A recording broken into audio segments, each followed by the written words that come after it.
नमस्कार दोस्तों, मैं हूं धीरज गांधी, आपका करियर गुरु। आज की वीडियो उन बच्चों के लिए जो बच्चे कनाडा का स्टडी वीज़ा प्लान कर रहे हैं और डर रहे हैं क्या दूसरों बच्चों की तरह हमें रिफ्यूजल तो ना फेस करना पड़ जाएगा, और ये कह रहे हैं कि कनाडा के वीज़ा नहीं आ रहे, जो कहीं ना कहीं सच है। हमने भी एक रिपोर्ट निकाली है कि लास्ट 3 मंथ्स के अंदर कनाडा के जो अप्रोक्सीमेटली 60 से 70% रिफ्यूजल आई है। मैं ये भी बोलना चाहूँगा और मैं इस बात के लिए बिल्कुल भी नहीं डरूंगा कहते हुए कि वो रिफ्यूजल हमारे बच्चों ने भी फेस की है, पर हमने उसको कहीं ना कहीं ओवरकम भी किया है।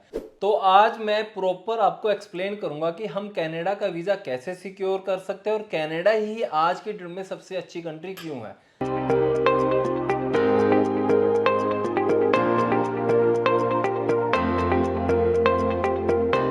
सबसे पहली बात कि कनाडा ने रिफ्यूजल क्यों देने स्टार्ट करे, उसका रीजन था उनकी इमिग्रेशन पॉलिसी।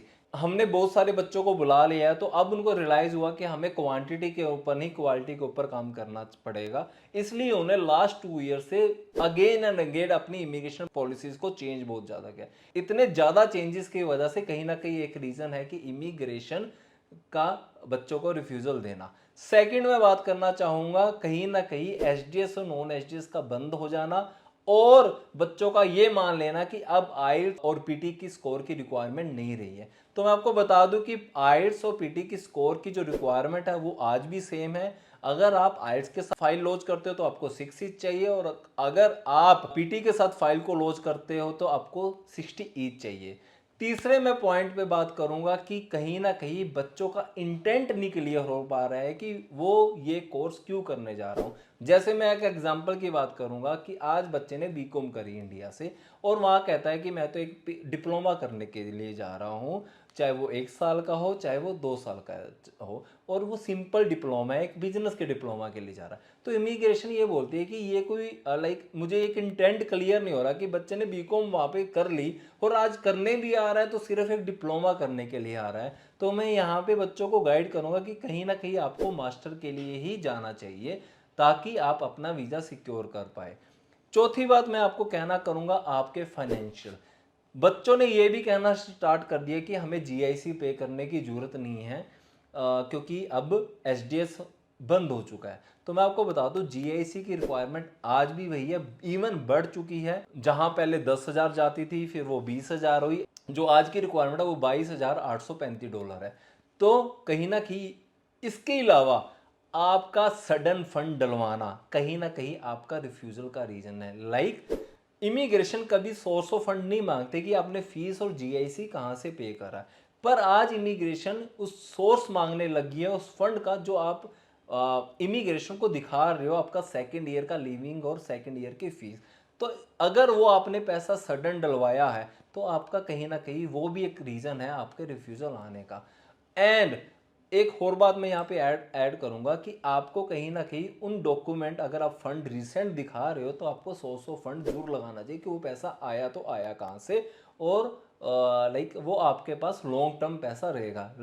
अगर वो एकदम सडन पैसा डलवाते हो तो इमिग्रेशन को ये लगता है ये सिर्फ वीज़ा लेने के लिए पैसा डलवाया गया है और इसकी लॉन्ग टर्म अवेलेबिलिटी नहीं हो पाएगी इस फंड की, और बच्चा इस फंड को निकाल लेगा वीज़ा आने के बाद। Last but not the least मैं एसओपी की बात करूंगा, जिसको हम कहीं ना कहीं बच्चे कॉपी पेस्ट करना स्टार्ट कर देते हैं। एक सेम ही एसओपी का पैटर्न को फॉलो करके सेम ही फाइल, हर एक फाइल में सेम पैटर्न के साथ एसओपी बना के उसको लगाने की कोशिश करते हो। तो मैं आपको बता दूं इमिग्रेशन के पास ऐसे टूल्स हैं, वो ये भी बता सकता है कि आपने चैट जीपीटी से कितना कंटेंट कॉपी किया है। मैं ये नहीं कहूँगा कि आप चैट जीपीटी को यूज़ ना करें, आप सिर्फ चैट जीपीटी को यूज़ करें सिर्फ एक आइडिया लेने के लिए, ना कि कंटेंट को कॉपी और पेस्ट करें। ये कॉपी पेस्ट आपको कहीं ना कहीं रिफ्यूजल दिखा सकती है। एसओपी होना चाहिए जैसे आप अपनी स्टोरी बता रहे हो, आप अपने रीजंस लिख रहे हो कि why you choose this course why, और आपने उसमें ही रीज़न भी डिफाइन कर रहे हो कि मैं इंडिया में वापस क्यों आऊँगा। क्योंकि आपकी एसओपी ही डिफाइन करती है कि क्या आपका ऐसा कोई प्लान तो नहीं है कि आप परमानेंट वहाँ पे सेटल होना चाहते हो कनाडा के अंदर। अगर ये मेंशन भी होता, मुझे पता है कि कोई भी वापस आने के लिए नहीं जाता, बट हमें इमिग्रेशन को इस इंटेंट को क्लियर करना पड़ता है कि हम उस एजुकेशन का इंडिया में भी फ़ायदा उठा सकते हैं। अब मैं एक आपको एग्जांपल के साथ समझाऊंगा कि एसओपी की एक वैल्यू क्या होती है। हमारा अभी एक रिसेंट बच्चा था तो उसका क्या हुआ, कहीं ना कहीं ऑफिसर नोट्स आए उसके बाद, तो उसमें हमें इमिग्रेशन ने ये बोला कि जो बच्चे ने एडमिशन लिया है, बच्चे के आइल्स में 6 ईच बैंड है, जो बट यूनिवर्सिटी की जो रिक्वायरमेंट है 6.5 नो लेस देन 6 है। तो इस बच्चे को एडमिशन कैसा मिला? उस टाइम पे उस यूनिवर्सिटी ने MOI बेसिस पे एडमिशन निकाले हुए थे। जो हमने वो एडमिशन सिक्योर करा था वो मीडियम ऑफ इंस्ट्रक्शन पे करा था, ताकि बच्चे को दोबारा आइल्स रिपीट ना करना पड़े। MOI बेसिस पे उस यूनिवर्सिटी ने उसको मास्टर के लिए एडमिशन दे दिया। बट इमिग्रेशन को ये डाउट हुआ, ये पॉसिबल कैसे हुआ कि यूनिवर्सिटी की वेबसाइट पे कहीं ना कहीं रिटर्न था कि बच्चे की जो मास्टर का एडमिशन एलिजिबिलिटी क्राइटेरिया है वो 6.5 नो लेस देन 6 है। तो हमने ऑफिसर नोट्स का प्रॉपर रिप्लाई बना के रिकंसिडरेशन के लिए फाइल को डाला और उसका हमने वीज़ा सिक्योर करा। और ये ऐसा नहीं है कि मैं स्टोरीज बना रहा हूँ, ये सच्चाई है। और आप चेक भी कर लेना, साहिल नाम का जो रिफ्यूजल है योकविले यूनिवर्सिटी के लिए हमने रिकंसिडरेशन में लिया है।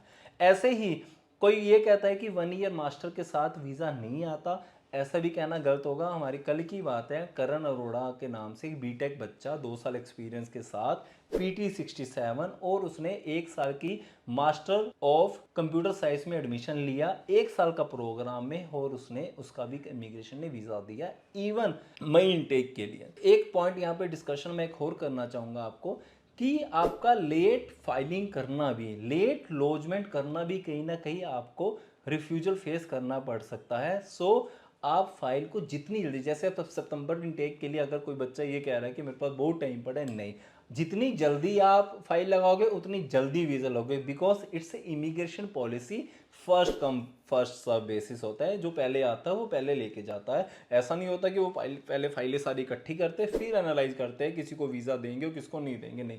जो पहले आ रहा है उसको उस हिसाब से वीज़ा मिल रहा है। जो बाद में आ रहा है तो उनकी सीट की कैपेसिटी है कि हमने कितने जने यहाँ पे इमिग्रेंट्स बुलाने और कितने को वीज़ा देना है।